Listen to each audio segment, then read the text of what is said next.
Good morning, everyone. Welcome to Meet the Experts.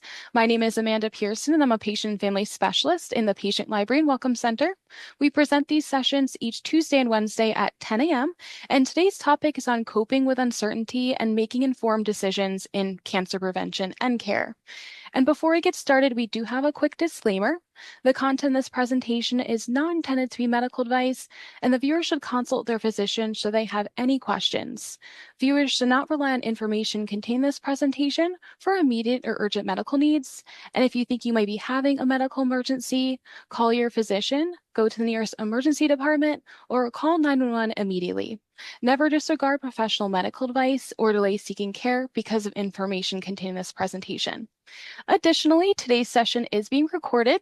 We've turned off all cameras and muted microphones to better protect your privacy. But if you have any questions, please use the Q&A tab or type your questions in the chat to our expert. So with that, it's my pleasure to introduce our speaker today, Dr. Marleah Dean Kruzel. Dr. Dean Kruzel is the daughter of 28-year breast cancer survivor, a BRCA2 survivor, and behavioral scientist with expertise in healthcare communication. She earned her PhD from Texas A&M University in 2014, and Dr. Dean Kruzel is currently an associate professor at the University of South Florida. She's also a collaborator member with the Health Outcomes and Behavior Program here at Moffitt Cancer Center and a member of the Tampa General Cancer Institute. And her research focuses on cancer communication, uncertainty management, healthcare decision making. So Dr. Dean Kruzel is deeply committed to patient engagement through the research process and translating her research into practice. So with that, welcome Dr. Dean Kruzel. Thank you so much, Amanda. I appreciate it. Well, thank you for sharing your morning with me. Thanks for that introduction. It's great to be here with you. I just wanted to disclose that I have no disclosures to report, so you can go to the next slide, please. All right, so I want to begin with a story. When I was 8 years old, my mother found a lump, who you see pictured here. It was a tiny lump, barely even noticeable. But I watched my mother undergo breast surgery, chemotherapy, radiation, and then later a prophylactic mastectomy and reconstruction. My early childhood experiences, I was 8, sparked my early interest in health communication. And that's the use of communication strategies to understand and improve patients and families and clinicians' experiences and outcomes. Indeed, the main reason why I decided to become a researcher and a professor was to give back to the medical community who saved my mom's life. Then, when I was 25, during my PhD program, I decided to undergo genetic testing. You can see the genetic testing kit here. I wanted to know if I was genetically predisposed, like my mother, like her sisters, like my great-grandmother, to develop hereditary cancer. After testing positive for BRCA2, I began surveillance. So you can see here, rotating between breast MRIs and mammograms every 6 months. But I quickly realized that I was overwhelmed with uncertainty, my uncertain future, and what it would bring. And although I was experiencing uncertainty, like a good researcher, I wanted to know if others were experiencing the same things. And I thought, this is great. I'll conduct research with patients with hereditary cancer conditions who have not been diagnosed with cancer, so then I can help them. And in the process, hopefully I'll help myself. And that was 10 years ago. So my titles have already been introduced, so I won't go over that again, but I want to emphasize that I weld my role as a researcher and a patient to try and understand and improve cancer communication and communication of genetic risk information between multiple stakeholders, patients, family members, and clinicians. In other words, my work focuses on how communication can impact health experiences and outcomes by developing different types of communication interventions and tools and resources. But in this specific presentation, I'm going to define uncertainty, how to manage it, then I'll discuss how uncertainty can impact decision-making, and finally, I'll end with some practical tips for communicating with your healthcare providers. Now, uncertainty exists when a situation or information is probabilistic, ambiguous, or complex. So what does that mean? Probability refers to the likelihood of a future event or outcome. In the case of a BRCA previvor like myself, That refers to my lifetime risk of developing hereditary cancer, which they estimate is around 84% lifetime risk for breast cancer.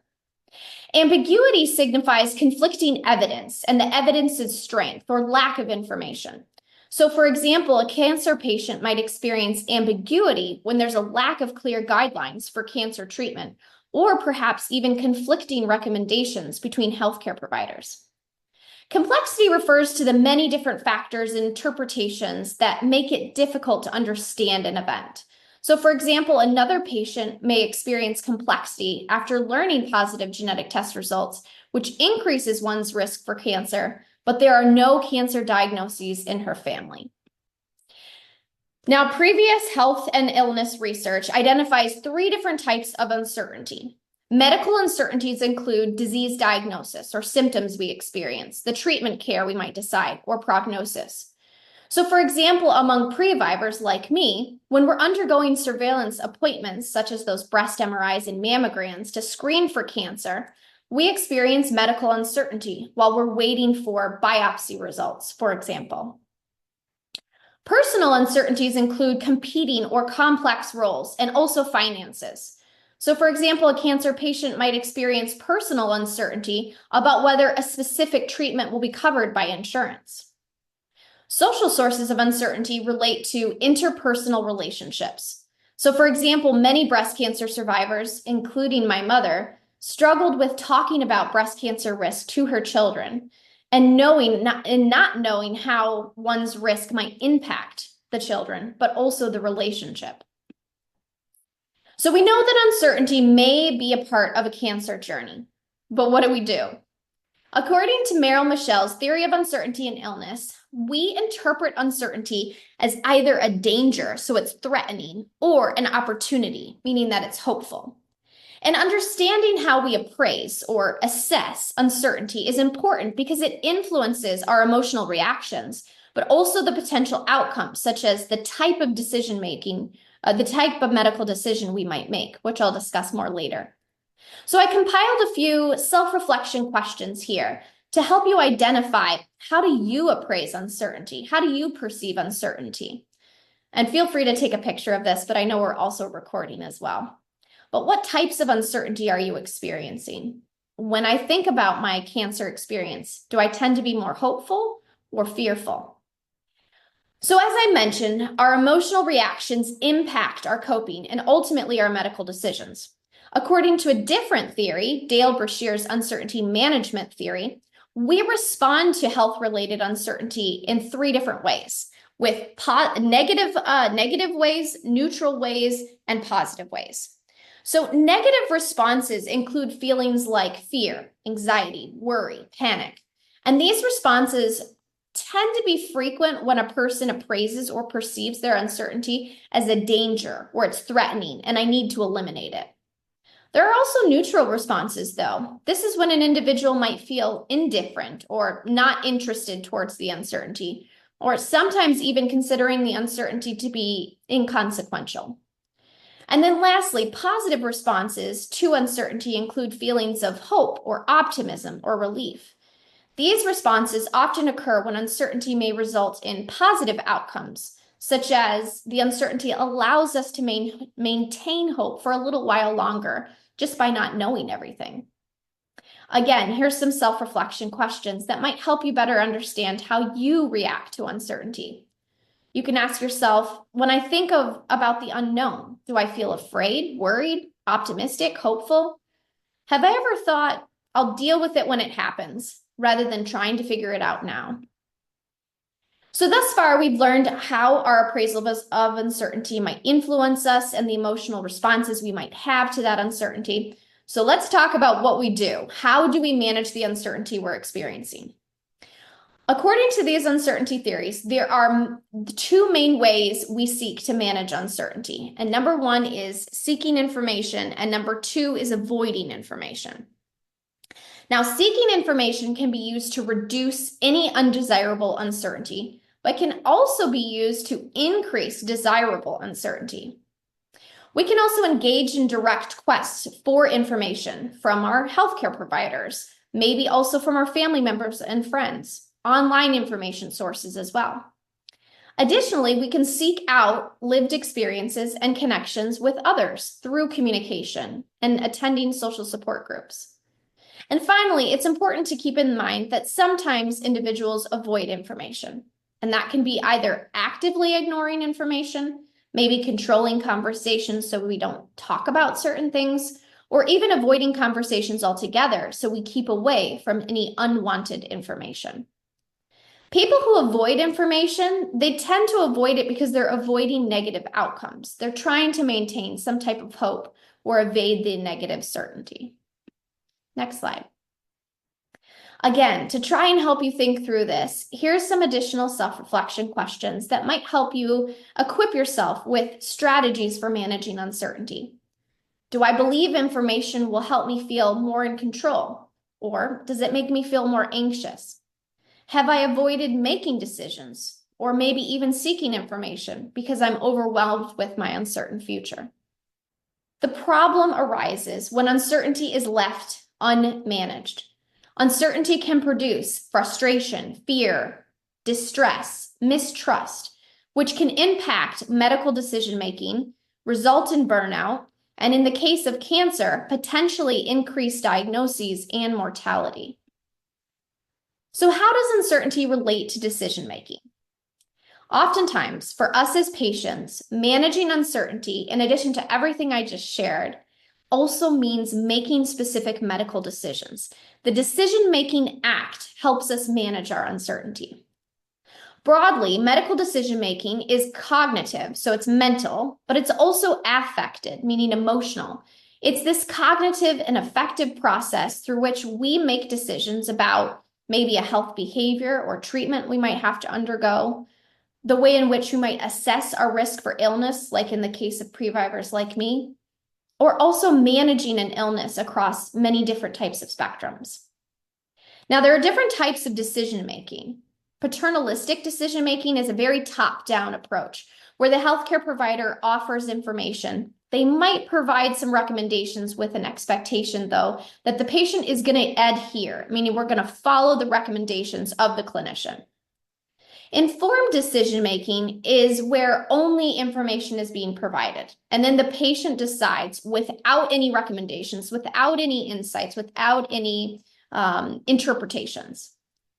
And then there's also shared decision-making. And this occurs when information and provision of recommendation occurs with information and provision of recommendations, but it also encompasses the patient's, our values, our preferences. Those things are sought and understood in order to reach a final agreement. I want to elaborate on shared decision-making just a little bit more, as I think this type of decision-making is particularly helpful for the cancer context. Shared decision-making is a collaborative process in which the patients, sometimes their family members, but their healthcare providers work together. We work together to make a decision, and we consider the best scientific evidence that's available, but we also consider the patient's values and preferences. Now, shared decision-making is most appropriate when making decisions that are preference sensitive. So, for example, if there's insufficient evidence to make a recommendation, or perhaps it's unclear what is the best option. I want to highlight Dr. Glenn Elwin and his colleagues and this 3-talk model that you see here. This is the 3-step process for shared decision-making. Step 1 is you work together with the physician, describe the choices, offer support, and ask about goals. Number 2, you discuss any alternatives. And then number 3, you get informed on the different preferences together, and ultimately you make that preference-based decision. If you're interested in learning more about shared decision-making, I recommend you visit the International Patient Decision Aids Standards. They have some great resources. Again, here are some self-reflection questions that I hope will help you better understand not only how you react to uncertainty, but ultimately your decision-making preferences. Do I want my healthcare provider to lead in recommending what to do? Or do I prefer to be the final decision maker? Or do I want it to be a joint effort? Have I ever had any healthcare experiences in the past where I felt like those decisions that were made, I was really satisfied with them? What worked well? Why did that happen? But what complicates decision making further is that it's not individual, it's interpersonal, meaning that it involves communication with others. In the cancer care journey, there are multiple interactants. It's not just us as the patients, it's our partners, our clinicians, our nurses, social workers, therapists, genetic counselors, etc. This is really important because effective uncertainty management and decision making occurs through that communication, and it's influenced by communication. So, for example, as you see here in this model, there are different predisposing influences that might impact our verbal and nonverbal behaviors in a medical consultation. Additionally, our communication styles, our attitudes, our beliefs, but also our perceptions and emotions, all of these things influence and impact the medical interaction in real time and ultimately our decisions. In short, communication is a tool. It's a tool for not only improving health experiences, but also has impacts in our health outcomes. So, how can you make informed health decisions and manage uncertainty during your cancer journey? Here's a few proactive behaviors that research has found to produce good health outcomes and better patient-provider experiences. I just want to highlight a couple. Number one, ask questions. Don't be afraid to ask questions to your healthcare providers. I think as patients, and myself included, we oftentimes don't ask our doctors questions because we're embarrassed. But if you've ever felt this way, maybe writing down questions prior to the appointment, practicing what you're going to say, discussing with a partner why it's important to ask those questions might help alleviate some of those things and prepare you to ask those important questions that you need in order to make an informed decision. And number two is set an agenda. At the beginning of a consultation, sometimes we feel like we're taking up too much time for the physician. But if you start out a consultation with a doctor by saying, hey, I know you're busy, but there's just a couple important questions or some things that I really want to talk about today. Can we make sure to talk about them at some point? By disclosing that early, the physician knows what's really important to you, and you can agree upon that together before moving forward. A couple additional communication tips specific to uncertainty management and decision making include identifying sources of uncertainty. Those are kind of the self-reflection questions that I hope might help you at an alternative time. You can think and reflect on those. Additionally, seek credible information using credible online resources, but also talk to patients who are in similar situations as yourself. If you decide to seek information so that you don't get overwhelmed, like I can definitely at sometimes, set a time limit, 10 minutes, 30 minutes, and have someone check in on you. And then bring any information that you find, maybe online or in social media, to your clinical appointment so that you can discuss those with your doctor so that they can help interpret that information to you. And finally, improve your health literacy. In short, my entire life has been full of intentional decisions, both personal and career-wise, to cope with my uncertain future. And there are days that I worry about if I will be diagnosed with cancer. But overall, knowing my lifetime risk is empowering. And through my research and advocacy, I get to interact with men and women who inspire me daily. Instead, I choose to embrace this part of my identity, striving to help others while continuing to challenge myself. I choose to embrace my uncertain future and follow my mother's very wise words and make the best decisions I can with the information I have at that time. Finally, I wanted to share a few patient resources, a variety of different nonprofits and charities that I have found to be particularly helpful, not only in my patient journey, but also as a researcher. So in terms of social support, Immerman's Angels, Share-It, Force, Facing Our Risk of Cancer Empowered, all of these provide social support opportunities, but then also information too. Connect My Variant. And then there's some organizations that provide financial resources as well. So I wanted to highlight the Patient Advocate Foundation, My Faulty Gene, and Family Healthcare Foundation. I hope the information that I presented today is helpful and starts to equip you so that you can self-reflect on how maybe you're experiencing uncertainty, what strategies you might be able to utilize to manage that uncertainty, and ultimately make informed health decisions. Here's my contact information. Please feel free to reach out, and thank you so much for your time. Thank you for viewing this session. We offer live Meet the Expert sessions through Zoom. To see a full list of upcoming sessions, please visit moffitt.org/meettheexperts or call 813-745-1690.